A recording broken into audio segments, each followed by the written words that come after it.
Hey guys, subscribe for daily content. And if you're shopping for gear, make sure you check out the description for the newest items at some of the very best online retailers. There's also links for some of the items that I personally recommend. Thanks! What's going on YouTube? Metal Complex here, and today I'm going to be talking about the 5 knives that I've carried the most over almost the last couple of months. I think that's the last time I did this video. Thanks so much to my patrons for supporting me. Please make sure to follow me on Instagram at metal_complex, and at least for the time being, follow me on TikTok at _metal_complex. I've got 5 knives that I've been carrying more than anything else, and truthfully, the top 2 have really dominated my pockets, but I do want to share these things with you. Most of these are available. One of them is going to be available, but I'll link everything right down in the description so you guys can check it out if you want. It does help my channel when you use those links, but that's entirely up to you. Let's start off here with something that is coming. I just got this. Just got this, and I've had it in my pocket every day since I got it, so it technically is number 5 over the last couple of months here. This is the TW Price Designs Rain, and this is the newer one. It actually has been altered since I checked out the prototype. I don't know why I gurgled there, sorry about that, but I'll leave it in just for your entertainment. This guy is a little bit bigger than the prototype.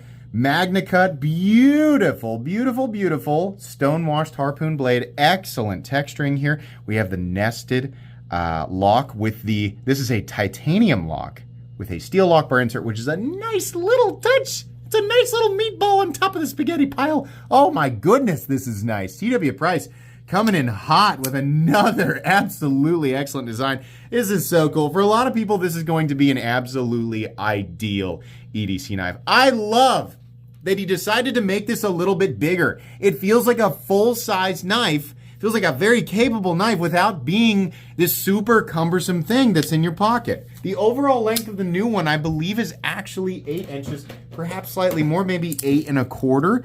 The prototype that I reviewed was under. Yeah, it's actually 8 1/8 with a 3.5 inch blade and 3.35 inches of cutting edge. I love this knife. It's gonna be available soon. You guys haven't even seen the unboxing yet because it's scheduled so far down because I am so far behind and ahead on scheduled unboxing content, if that makes any sense, but you're seeing this in this upload before you see the unboxing, but you should definitely check that out because my initial reaction of this, when it uploads, my initial reaction of this was like, holy crap, I am in love with this knife. It's gonna be a little bit pricey, but not anything too crazy. I honestly think it's gonna be a justified price tag. Check out TW Price Designs, I'll have them linked down in the description. Not an affiliate link, I just really like his stuff. Moving on here, another knife that hasn't really been carried nearly as much as the top 3, but it's definitely up there since I got it. I can't not put this in my pocket. This is the new ZT0308CF, and the whole reason that I've been carrying this knife is because this has created this nostalgic explosion for me. I came into this knife world, right? I mean, I was the knife collector before I discovered zero tolerance, but I really started paying attention to zero tolerance back in 2013. That was 11 years ago. Holy crap, man. And I was like, oh boy, those ZT knives are awesome because they were big and beefy and mean looking, but they were premium. It was that perfect combination. My brain had never experienced this combination before, and I looked at those price tags and I thought, whoa, man, that's a lot of money for a knife. But their carbon fiber and that beautiful, almost, when you look at it closely, you get it under certain light, it almost had that sort of rainbow iridescence that happens when you grind blades like this. And I thought, man, that looks good. Man, that looks clean. I want one, right? But the days of that with zero tolerance, they slowly dwindled and disappeared, right? They became a distant memory, right? I yearn for those days. This is a really dramatic episode, isn't it? I yearned for those days, and when the 0308 dropped, I was like, oh my gosh, finally, something big and beefy. Contoured, textured titanium. Looks like a pissed off robot alligator. I'm all for that, right? But it had tan scales. Some people love tan. Tan's not my favorite color. When I found out, and I found this out, like I loaded DLT one day and I was like, oh, carbon fiber? They got that cool ZT carbon fiber on there, man. That's awesome. And ZT, they sent me one to showcase. and to talk about. And I love the 0308. I've maintained since it came out that it's the coolest ZT release in a very long time. I mean, years. But my only issue with it personally was I just didn't love the color. This is so ZT. This is like screaming. It's oozing ZT. What we remember, the golden days of zero tolerance, which in my opinion were between 2012 and roughly 2017. Those were some of the best models that they did, and this really is screaming ZT. It's a lot of money. I cannot help but carry it. I had to put it in my pocket. The pocket clip isn't my favorite thing in the world, and the thing is huge. But man, it just, everything, that detent, the flipping action, the look of it, and I love that the front scale is carbon fiber backed up by a liner, not just a scale by itself, right?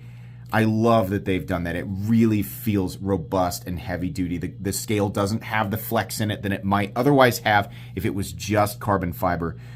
This is a US made super premium knife, and like I said, that price tag is wow, holy moly, it's up there. But man, if you're like me and you remember those days of ZT, this will put a smile on your face, right? Up to you. It'll be linked down there. It's available. Moving on here, I think something that a lot more people will find much easier to carry, and it's obviously much less expensive, and it's going to come out of nowhere for a lot of people, right? This is the Vanguard Cheetah, which you guys have also not seen me unbox yet. This, to me, and all the respect in the world to Chris Reeve Knives, because I think that this was obviously inspired a little bit by the Sebenza. Not a direct ripoff. You put them side by side, there's definitely some differences. And let's also point out that the Sebenza has some pretty traditional knife lines. Kind of hard to copy something that is basically just knife in the dictionary right next to the bug out. But I'm going to get a lot of hate for that. The Cheetah, the Vanguard Cheetah, which is actually manufactured by Tuya Knives, is much less expensive at about $250, unless you want the Timascus pocket clip version, which is $280. Is, I think, for a modern knife person, somebody who came into the knife world in the last few years, right? You might hear people celebrating the Sebenza as this like artifact, right? This evergreen artifact of the knife world. And a lot of people, they get their first Sebenza and they go, huh, it doesn't feel like how I thought, because it's not running on bearings and it doesn't have that ultra smooth, ooh, that beautiful, right? It doesn't have that, right? The thumb studs are also a little bit pointy, right? It's a great knife. Certainly has earned its place in terms of like knife world legends. But the Cheetah is kind of everything that a lot of people might like about the Sebenza, being more of a minimalistic, straightforward EDC knife with that nice drop point blade, that clean look. You'll notice that you can't see any hardware here, and honestly, you can't really see it anywhere outside of the lock bar insert, the pivot, and the pocket clip screws. But it has all that. It has a much better thumb stud, a much better. Oh God. It's so clicky. It feels so great. And of course, your reverse flick's easy to do. It does run on bearings and it has super smooth action. It's also got M390 and it has that beautiful carbon fiber inlay with a full titanium backspacer and a milled pocket clip. It also has a crowned spine. In a lot of ways, this is a really, really good, less expensive alternative to the Sebenza while still being its own thing. I think it captures what a lot of people really enjoy about the Sebenza without being the Sebenza. It's still its own thing. And my goodness, does it make a wonderful EDC. It's also very, very easy to disengage the lock bar thanks to the cutout here. It's cut a little bit lower than the lock side. There's a little bit of, so it looks like teeth here. It's actually really, really easy on the hand. Very nice. Vanguard came out of nowhere, the designers, and Tuya makes a great knife. I have experienced many Tuya knives on this channel. They do an awesome job. In my opinion, it's well worth the money and is an absolutely fantastic EDC knife. Moving on here to the two that have truly dominated my pockets. You guys just saw me review this. I don't know when you're watching this video. It might be Saturday or Sunday, but you just saw me review this knife on Friday. I've had it for a bit, and that's the Riot PLX. I think there's a PLX T or PLX F. The T is the thumb stud, the F is the flipper. This is the smaller guy. I cannot wait for them to make a slightly larger version, but this small version has been so cool. Number one, I love the look of this one. I desperately need, and this is also the least expensive knife on the list. This is $112. It's an awesome deal. Riot quality to the max. It's linked down there in a bunch of different configurations. There's so many colors and combinations.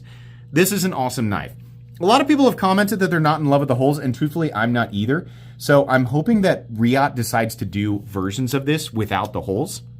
Just about cut myself there because I'm not paying attention. But that aside, because the holes don't really change anything, this knife is so cool. It's so fun, and like it's a very plain Jane, straightforward profile. Drop point blade, traditional knife handle, right? It's a very knife-shaped knife, right? There's not really anything crazy or artistic going on here. I love the copper wash. I hope they do more of that, but that's a preference.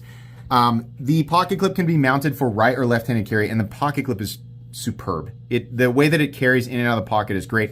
It's a little more robust than some people might expect for a smaller knife like this, and I think that's to accommodate for the robustness of the locking system. But the locking system does work, and the way it's actuated on the pivot is so good, and it feels a lot more organic than some of your more common button locks. I think it's so weird that the positioning of the button and the size of the button, right? Moving it over into the pivot instead of up in the corner and making it larger for some reason is infinitely more satisfying. On top of that, a lot of people would point out it's got a choke up spot, but your index finger as a right-handed person lands right on that button. So if you squeeze, it's going to disengage, right? It's like I said in the review, they thought of that and gave you a secondary locking system so that if you're going to do that, it won't disengage on you. Really, really cool. I don't consider this to be a crazy... Anytime there's a new locking system, people automatically assume that the selling point is that it's somehow superior in strength to other existing locking systems.